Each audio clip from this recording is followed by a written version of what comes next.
Hey guys, Tony Rowe here, back with another Lead Chess Rapid game. Gonna pop off one knight f3, as is customary on my channel by this point. Oh no, okay, we get a Dutch.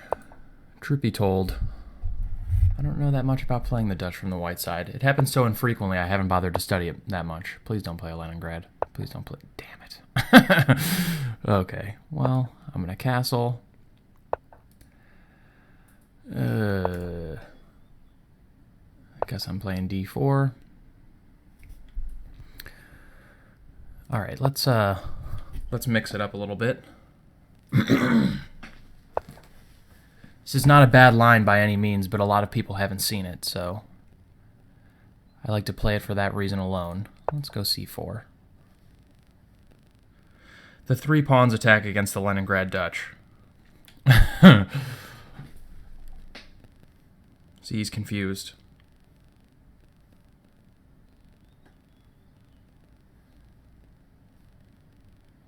I promise 100% that my Leningrad content will start very soon. I have the first probably 4 or 5 pieces of analysis ready. I just have to find the time to prepare kind of everything and then record it.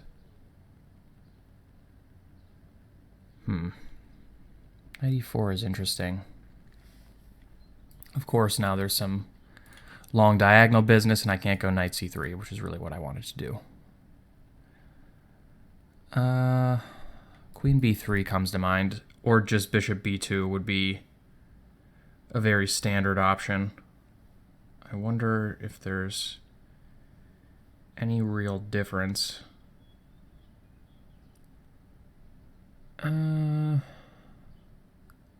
Bishop b2 is a little bit more flexible, I think, than queen b3.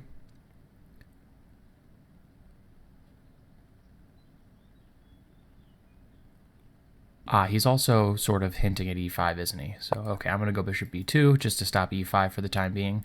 It's not even clear that I'm stopping it. e5, d takes e5. He's got this pin.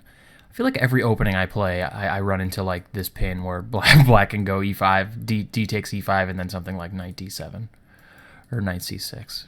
It's the same in the Meyer. I call it the Meyer variation against the King's Indian defense. It's really, I'm the only person on the planet who calls it that.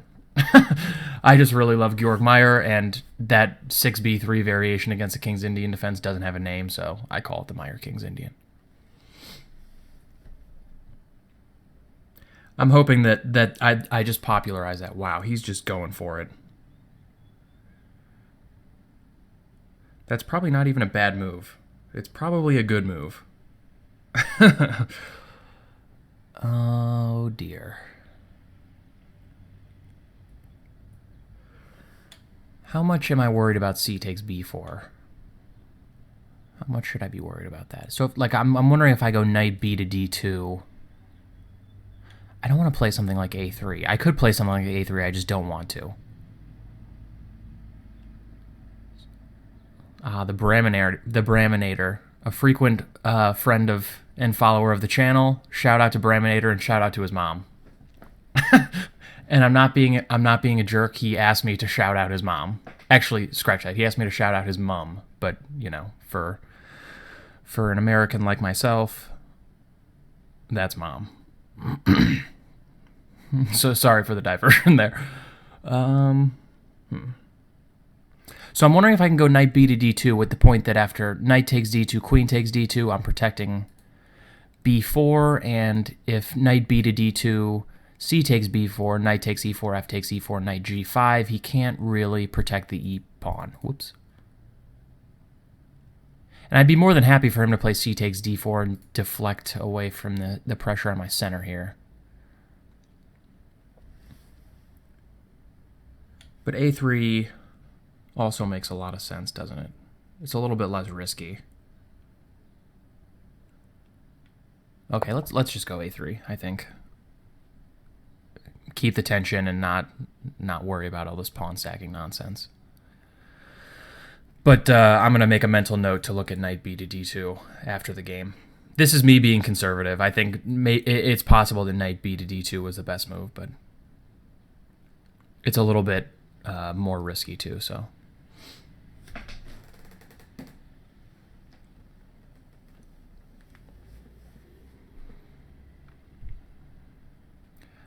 Just ate a big sub sandwich. Oh my god, I forgot to get myself insulin for it. It's not a good idea for me to eat and then record, because usually I get, if I eat something crappy like I did today, that's not very good for me, I get really tired. But I fall into the food coma. Let's see. How many carbs? Okay, and I'm back. Sorry. Totally non-chess related content thus far. The quality of this video is very low so far. It's Friday. Happy Friday. Everyone else is rounding up their work week. I slept in and I just ate lunch. And now I'm recording a chess video. Life is good so far. Let's check out my opponent's ratings while I have a chance. I feel like the ratings in the classical pool must be really inflated, because all of my opponents that I played recently have had much higher classical ratings than Blitz and Bullet. I mean, 1575 Bullet, 2100 classical is just odd. I mean, I get it. I mean, mine are like that too. Like, 2200 Bullet, 2350 classical, whatever. This is the lowest my Blitz rating has been in, a couple weeks, 2288. I feel like the classical ratings are maybe a little bit inflated. I mean, I'm not 2350 over the board, of course, but I mean just relative to the other ratings on this site even. Lead chess ratings tend to be a little bit high. They use Glyco 2,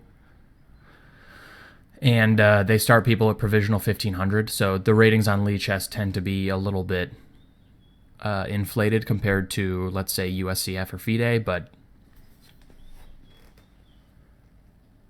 that really bothers some people. Those are the same people that don't understand that ratings are just metrics really to express your average performance relative to someone else's and to get you a good game. I think everyone who, like a lot of people I know that play online think like your rating should be the same as your USCF or FIDE rating. I think that's kind of silly. Queen C7. So I can go knight b to d2, and if knight takes d2, knight takes d2.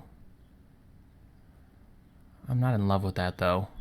I can also just go queen b3, which is very natural. Yeah, I'm going to play queen b3, I think.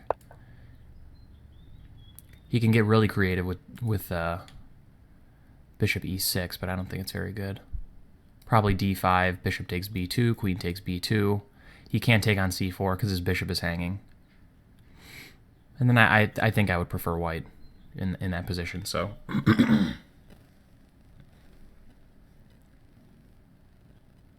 I'm a little bit skeptical of c takes b4, generally. Yeah, I'm a little bit skeptical of this move as well. C takes b4, I mean, I talk about this so much on my channel, I feel like, but tension in chess is like a very real thing, and it's sort of the expression of a much deeper concept, but it's just, tension is just a word, but the concept is a very important one to understand, and I think that's a good moment to take a look at tension in chess in a second, after the game, I mean. So knight b to d2 is the obvious move. Is there anything I should play instead? Knight d4? Nah, knight c3 maybe? Knight c3 is actually a better square. I was so fixated on knight b to d2 the entire game, but I think knight c3 is a better square. At the moment. I would rather have my queen capture. I don't want to play knight b to d2, excuse me. Knight d2, knight d2. I feel like d2 is not the best square for this knight.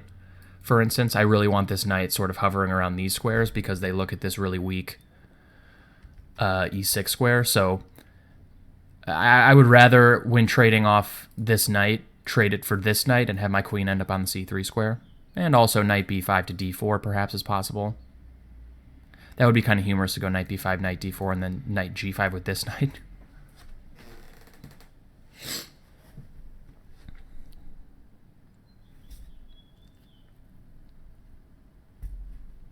This guy is zero chill, which is unusual for Canadian. They're usually very chill.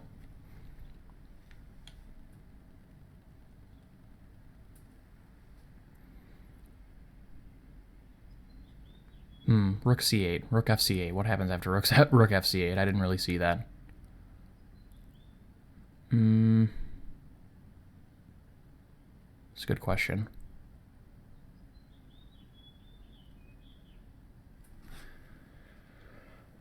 I said rook fc8. Rook c8 is actual correct notation. Knight e4, fe4, knight d2. That's probably quite good, actually. e4 is weak. I can probably pick that pawn up in my leisure.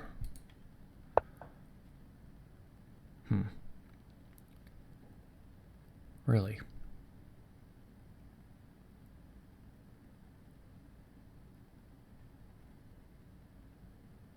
Does this not... so he wants to go knight e4, fe4, knight g5, knight e5, hitting c4.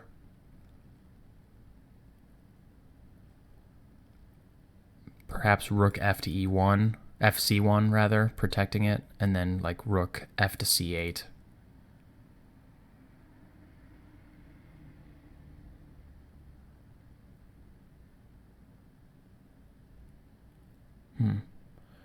Yeah, that's complicated.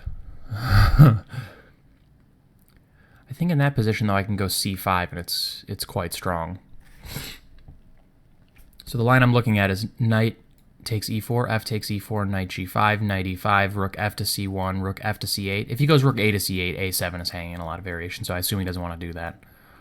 Rook f to c8, and then c5. And the point is actually that I think d takes c5. That doesn't quite work. D takes c5, I thought knight f7. King f7, d6 wins a queen. But he has c4.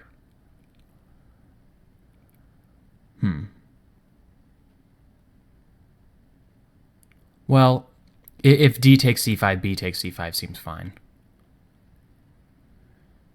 Is there anything better? Like, do I want to go knight b5, d4? Knight b5, I'm guessing he's going queen b6. Knight d4.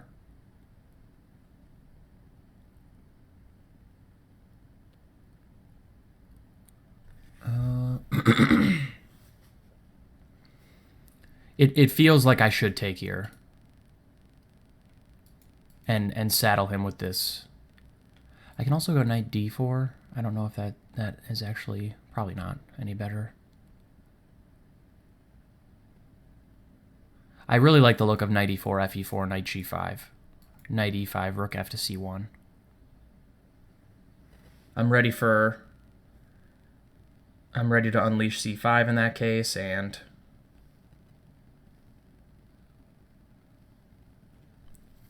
it just doesn't feel good for him to allow me to do this. All right, I'm just going to play this.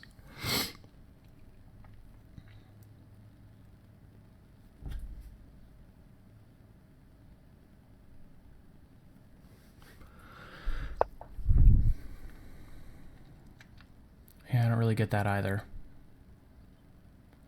I assumed his idea was knight e5. All right, well, I guess I'm just taking this. What's the trick here?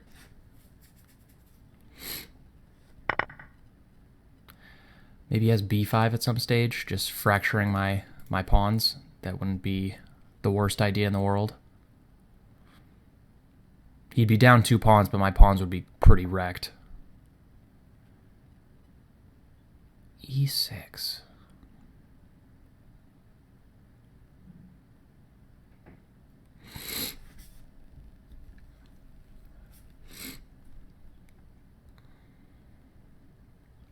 What if I just go rook Which rook? The perennial question in chess.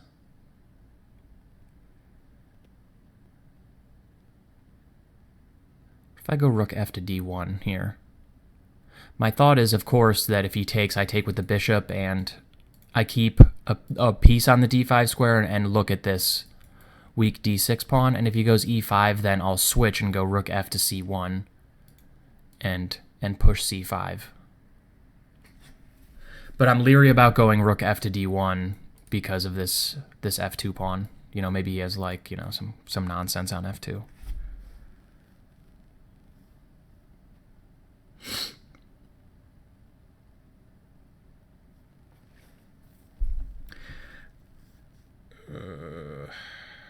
I can also just take on e6. That would be a natural way to play.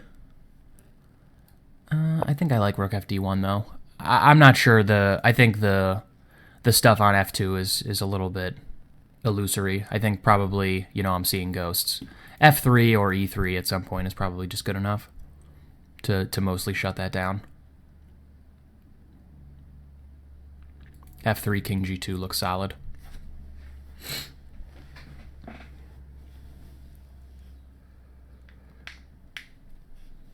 There might have been better moves there. I wouldn't be surprised.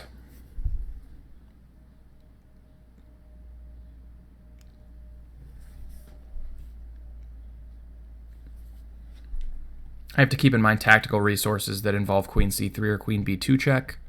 At any sort of given time, I could flick that in if it happens to be to my benefit. I don't see any particular reason why I'd want to do that right now, but it might become important later.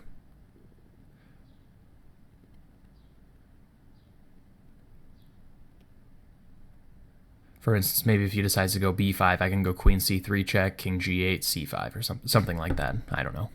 I made that up, but...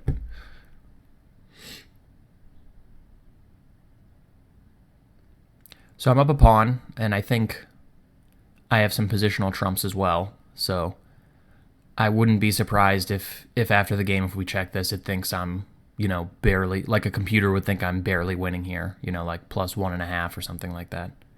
Up a pawn, and black has 3 pawn islands. I think, you know, e6 and d6 especially are kind of weak. a7's a little bit loose. Whoops. So, but I mean, yeah, c4 is weak. Maybe my pawns are a little bit, pawns on the queen side are a little bit loose.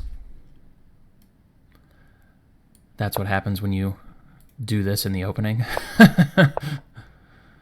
Okay, so queen e7. Interesting idea. I assume he wants to go to f6.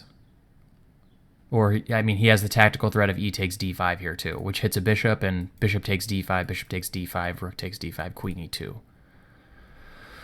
So I have to do something against both of those.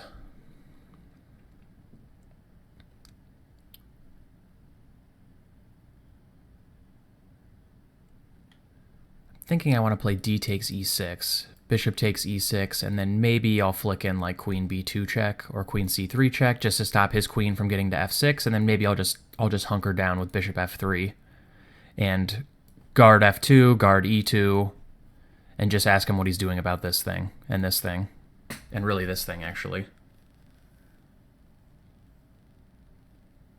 So d takes e6, I assume he's going to play bishop takes e6. And let's say queen b2 check. Yeah, my c4 pawn is hanging in some of these cases. But okay, I think d takes e6 is the move anyway. Maybe I should play queen c3 instead. I'm leery to do that because I don't want my queen along the c-file, though.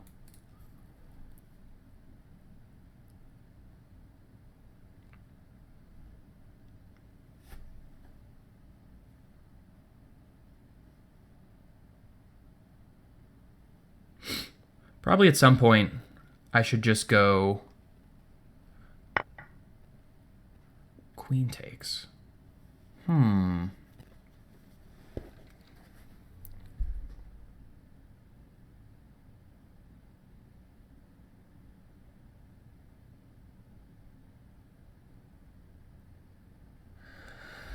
So what's his idea here?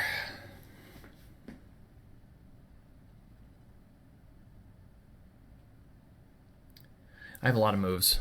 It's almost like irritating how many moves I have. So I can go bishop b7. Let's say rook b8, bishop d5, queen e2. I can also go bishop b7, rook b8, queen b2 check, king g8, bishop d5, and then e2 is guarded. Or I can play queen b2 check first. I feel like bishop b7 is the move. Can you go queen e2 anyway? Bishop a8, bishop takes c4. Probably not. I have to imagine that queen e3 there is good enough. Just guarding f2, threatening to trade the queens.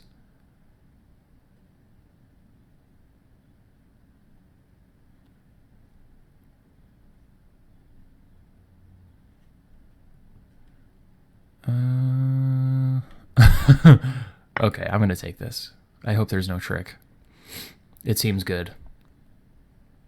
Rook b8, queen b2, king g8, bishop d5 is my main line. And then probably I'll take on a7, the move after.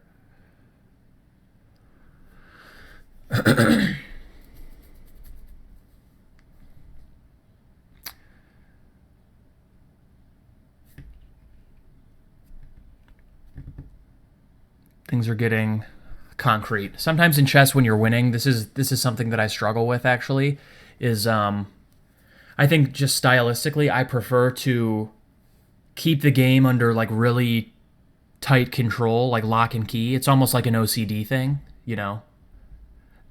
I'm like sort of self-diagnosed OCD in other parts of my life, and I think you half jokingly, but I think like stylistically, I really prefer to just kind of keep control. And there are some times when you're winning where, you know, you just have to go from having, you know, a positionally dominant advantage to sort of diving into the complications and having to calculate a lot of forced and concrete lines to kind of convert your positional advantage into you know, material advantage. It's almost like, you know, I don't want to go to the physics of chess realm again, but, you know, like, you know, usually, you know, bad positions can only take so much before they just completely crack. And, you know, it's like a failure. And, you know, when you're, you know, you can like bend a bar or something only so far before it cracks. And like, you know, bad positions are the same. You know, black has so many problems with his position here that it's starting to crack. But, you know, as white, you have to be like willing to sort of dive into the complications and make it crack and explode instead of, you know, like trying to just continually bend it into a circle or something, as stupid and weird as that analogy is. But, and it's something I struggle with. I always want to just keep my opponent suffering and not like open up the game and not take all the material and all that. And sometimes you just got to dive in. Sometimes you just got to drop the hammer. Okay, so this check I think is good. Just guarding e2 before playing bishop d5. And bishop d5 now. He's probably going to go queen e7 or queen d7 to guard a7. I think I'm just going to centralize my queen with queen d4 in that case. Hitting a7, getting ready to maybe plot my queen on the d5 square.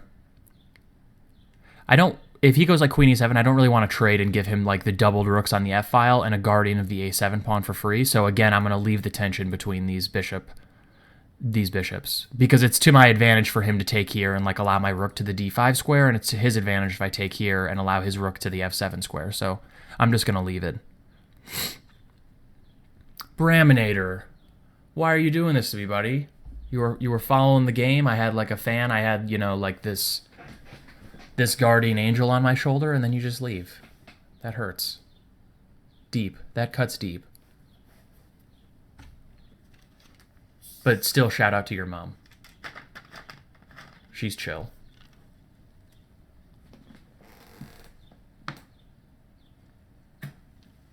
I think this is the best position I've ever gotten against a Leningrad Dutch in my life. I attended a lecture one time against Alexander Shabalov, not against, by Alexander Shabalov, and he said that sometimes he liked to play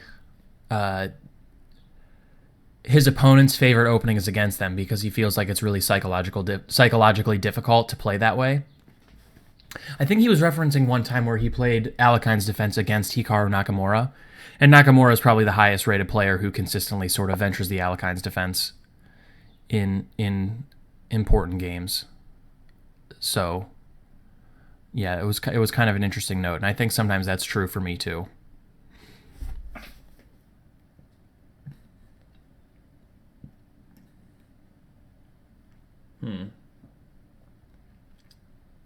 So what do I do here? He's obviously threatening bishop d5 with some stuff on f2. I can go e4 and gain a move.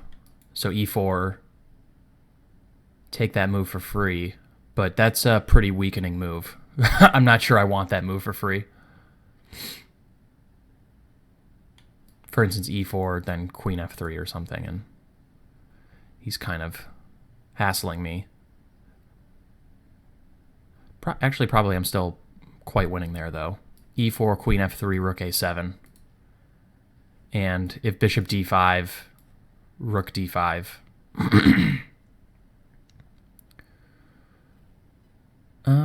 Actually, yes, queen d1, check, king g2, queen f3, check in that case. So I'd have to... yeah. I mean, my rook is hanging. e4, queen f3, rook a7. Queen d1, idiot. Okay. Well, we can wipe that move from consideration. I can also just go f3, which seems to the point and fairly solid. I also have queen d4 still. I like queen d4 a lot, actually. Avoid any weakening of my pawn structure, protect f2. Pretty much ensure that a7 is dying. And now bishop d5, queen d5 trades queens.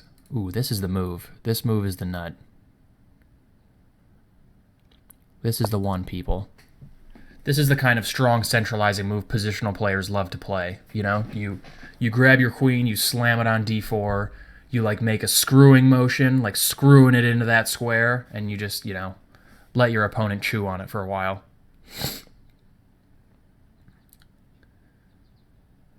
Now,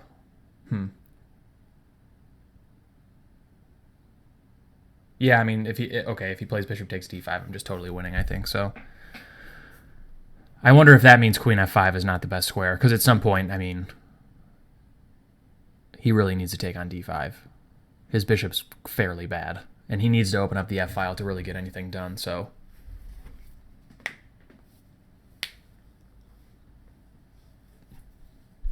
My apologies if you can hear this. I'm a compulsive knuckle cracker.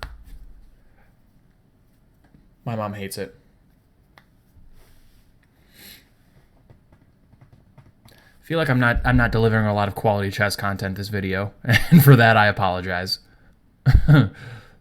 But sometimes, you know, the correct moves are just like relatively obvious. They don't require a lot of explanation. They just sort of, you know, you play them by hand, you just see them, you play them. Hey, question for those of you like computer nerds out there. I realized today that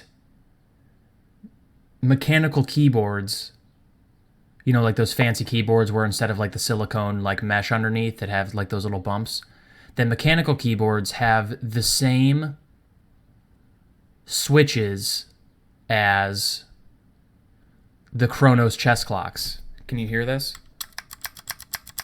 That switch, it's so satisfying. The sort of tactile feel to it and the sound is so satisfying, and I just like realized like, holy crap, if I can get this sound on my keyboard and that feel on my keyboard every single time I type, that would be amazing. So if you have a mechanical keyboard, especially if you have a mechanical keyboard with cherry switches, I'd like to hear what you think of it. Okay, so what do I do here? Enough mumbo jumbo. Okay, so let's look at rook a7. Rook a7, rook e2. Bishop takes f7 check, and he really has to just take with the rook. Taking with the rook is pretty much forced. Then I go, what do I go? What do I play? Rook a8 check. Rook f8 is forced. Queen d5 check. Queen takes d5. Rook takes f8 check. Rook takes f8 check. Rook takes d5. And I'm up 2 pawns with d6 pretty loose in a single rook ending. Can Tony Rowe win that? Chances are reasonable. So rook a7, rook takes e2. He pretty much has to take that, I think. Bishop takes f7 check.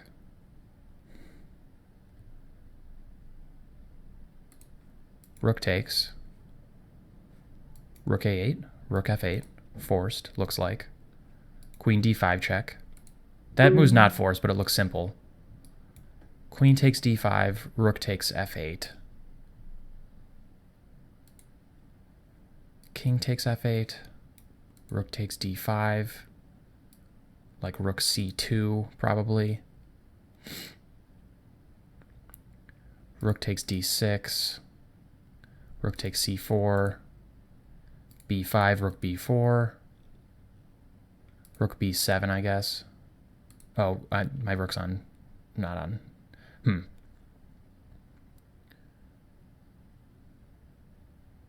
Might be kind of tricky. Okay, but I don't have any time. I've done it again.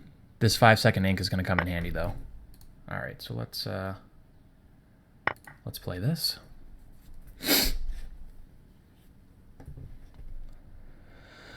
Is there anything better?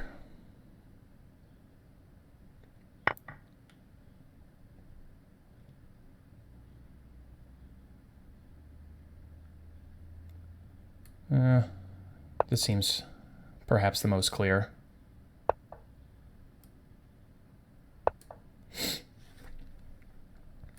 Trading the pieces.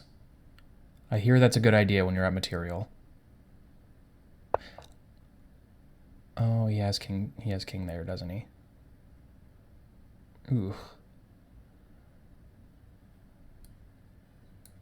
He gets to keep a rook. Well, that's rude. All right, well, let's play this check. Oh. He doesn't want to keep the rook. He does get his king to f7 in this case. Touché.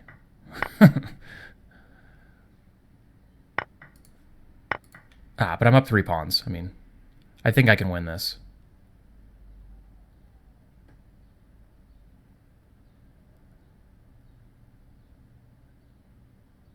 I'm not known for my endgame technique, but I think I can win this one. I want to be known for my endgame technique, though. I continue to study the endgame, and really all of my favorite players are awesome endgame players. All right. Gets the win. I think that was a pretty smooth game, actually. Let's do this so I can post a computer analysis afterwards, and let's hop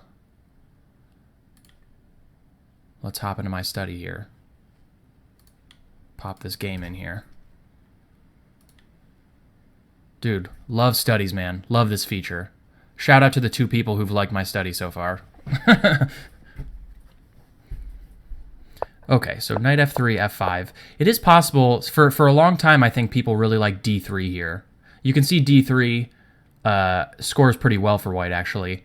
And the idea is simply to just go e4. Against the Dutch, it's usually quite strong if you can just force through e4 in some sort of violent manner, because with weakening your king with f5, usually opening up the game, and especially kind of things around this diagonal and this diagonal are kind of irritating. So you can see like knight f6 scores really bad, because after e4,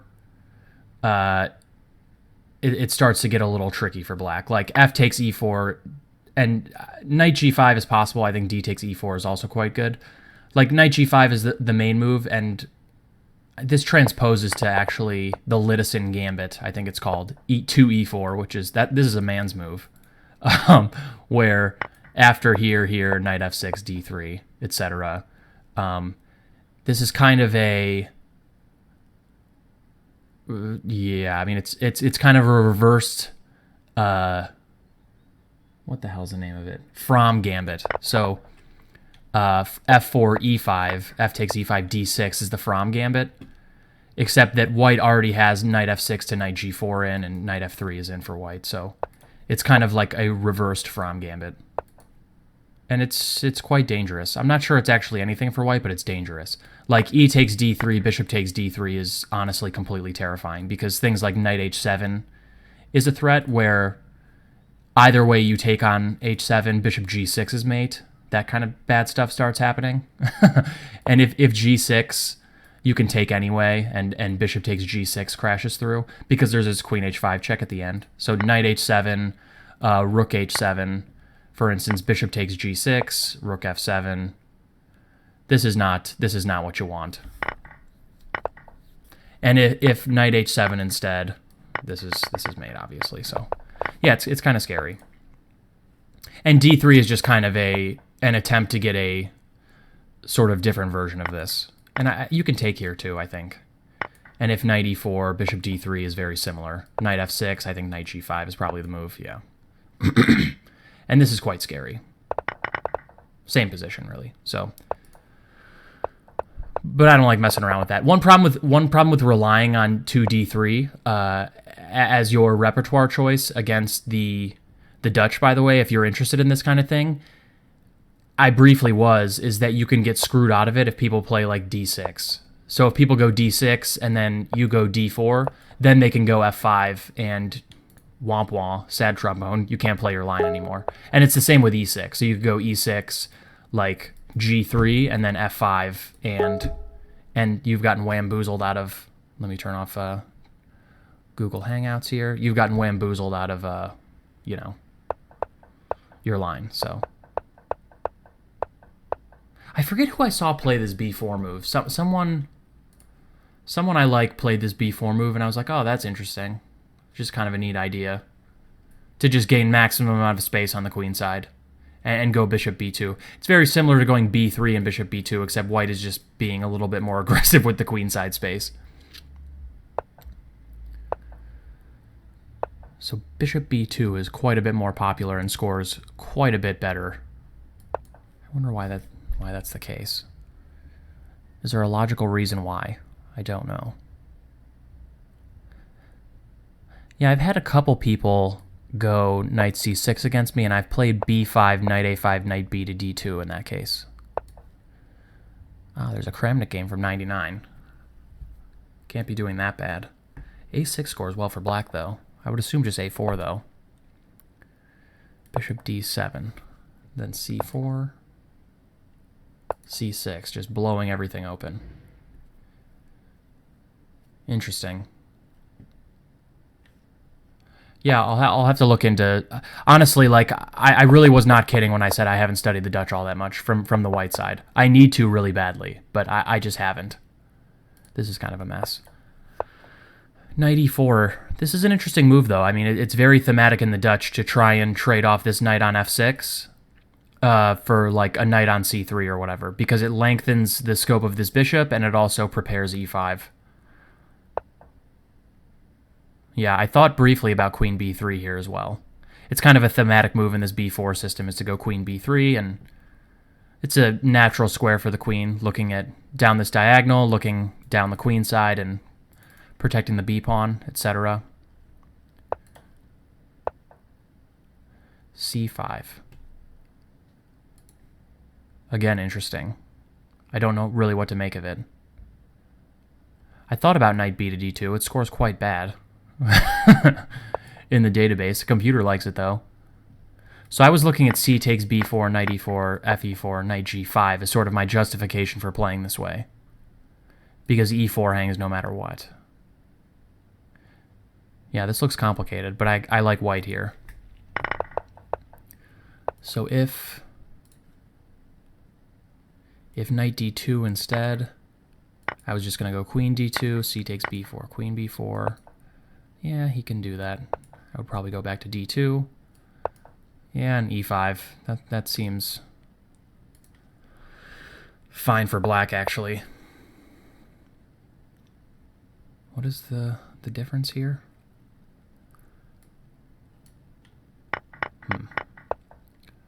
I don't know, it's interesting. It doesn't seem necessary for me to go knight b to d2, though. Yeah, I don't like c takes b4 at all, though. I think if you're going to put the pawn on c5 and kind of make that stance in the center, you have to keep it. I mean, this is just another example of tension. I think this pawn structure is a better version for black than this pawn structure, personally. I think white has more space. White is happy to have this sort of unimpeded pawn on b4 in the open a file. I mean, you're just trading off your c-pawn for this c5 pawn for this a3 pawn. So I think it's a good example of, incorrectly relieving the tension in the position in white's favor. I guess his idea was queen c7, and he wanted to start ganging up on the c-pawn, but it wasn't a successful idea at all. I think, after this, white is clearly better. I think queen c7 is just a little bit artificial. It's kind of like one of those one-move threat moves. Like, I get to play queen b3, which I really wanted to play anyway, because it's just a good square for my queen in this system. But the queen on c7 doesn't quite look right, I think. And then furthermore, I think bishop e6 is asking too much. Again, in the Leningrad, because e6 is always really quite weak, part of white's general strategy is to go d5 and clamp down on this e6 square. And the bishop on f7 is not a good piece. It's not really where the bishop wants to go. So for me, I think white here is probably pretty close to winning. Strategically, it's not like I would win this game every time, but it feels extremely bad for black already. But I think especially after this, it's just, it's probably winning. I think knight d7 might be the last straw, actually. Because that's probably actually just a mistake. Because after knight e4, knight g5, you can't hold the pawn. And I looked at this, I thought this was black's idea, and really his only chance. But after rook fc1, rook fc8, I just thought c5 was good. And just winning. So I guess, there probably wasn't much to save here as black, regardless. Maybe it was honestly better for him to trade off that knight. But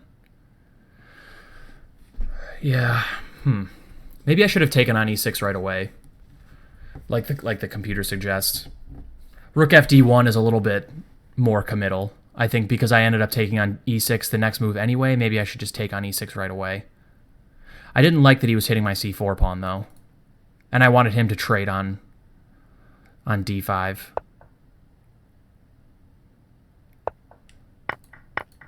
So what's the idea? Queen e3. What the heck is that?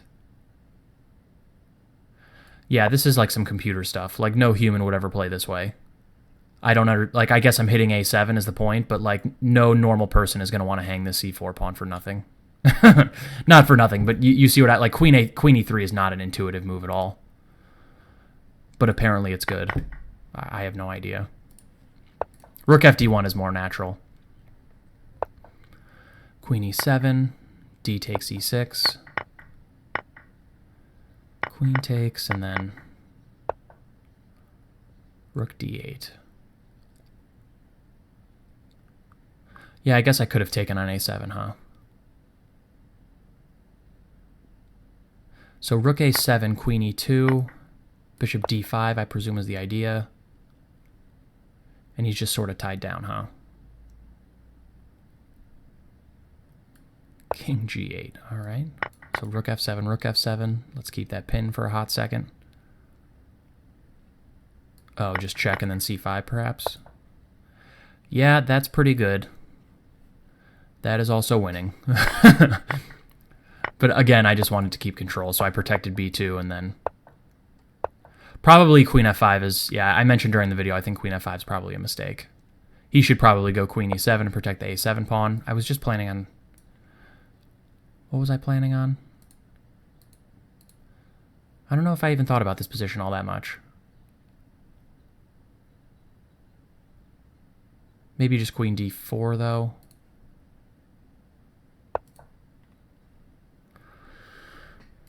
Takes check. Rook f7. Maybe just e3. And I can just go rook d2 or rook a2, protect f2, and yeah, I'm up a bunch of pawns still. Probably better, but not really saving the game. So rook f7 right away. That's not intuitive. Really. And if here... Oh, I'm mating him. There's a pin. You idiot. Yeah, this move was quite good, huh? Because he can't move the bishop. That's pretty slick. Yeah, and if there... I guess I can just take... I don't know. It really doesn't matter. Probably queen d4 here would be the move that I would end up playing, and yeah. So that was technically quite a bit better. But I didn't screw it up for long. I got the queens off. Ah, you could have traded. Really? And then here. Ah, king e7. But, okay, I mean, 2 pawns is 2 pawns. This is winning. No doubt. But yeah, actually, this move order was quite a bit worse because d6 hung at the end. And then now if rook c2 or whatever, just this is game over. So, yeah, probably... Black was losing, but he didn't make it any better by playing this rook f7 idea. Yeah, interesting game. Kind of... I mean, I don't feel like I really had to do all that much, actually, because... really, almost straight out of the opening, like, c takes b4, I think, was dubious, queen c7 was dubious, bishop e6 was dubious, and none of my moves were really that hard to play. Like, put my queen on the natural square and protect the pawn.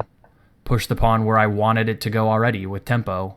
and then, you know, like, just take knight c3 and then, you know, just win the e4 pawn. I don't feel like I did anything, and I was already, you know, winning. So it was just kind of, I think, some opening mishaps by Black, and then it just ended up sort of falling apart for him a little bit, unfortunately. So, yeah, interesting game. Leningrad's tough. It's always complicated. That's the thing about the Leningrad. Like, it has the advantage that you can really play it against a lot of different stuff. You know, c4, knight f3, d4. You can really go into Leningrad-ish setups, and it's always complicated. Like, if you want a rich struggle, it's really hard for white to sterilize the game against the Dutch Leningrad. So, kind of probably an unfortunate start to my video series on the Leningrad is me beating the Leningrad as white, but I hope you guys learned something about the Leningrad from this game anyway. And maybe you can take something away from some of Black's mistakes here. So, all right, I hope you guys enjoyed it. I will be back soon with more video content. See you guys later. Bye-bye.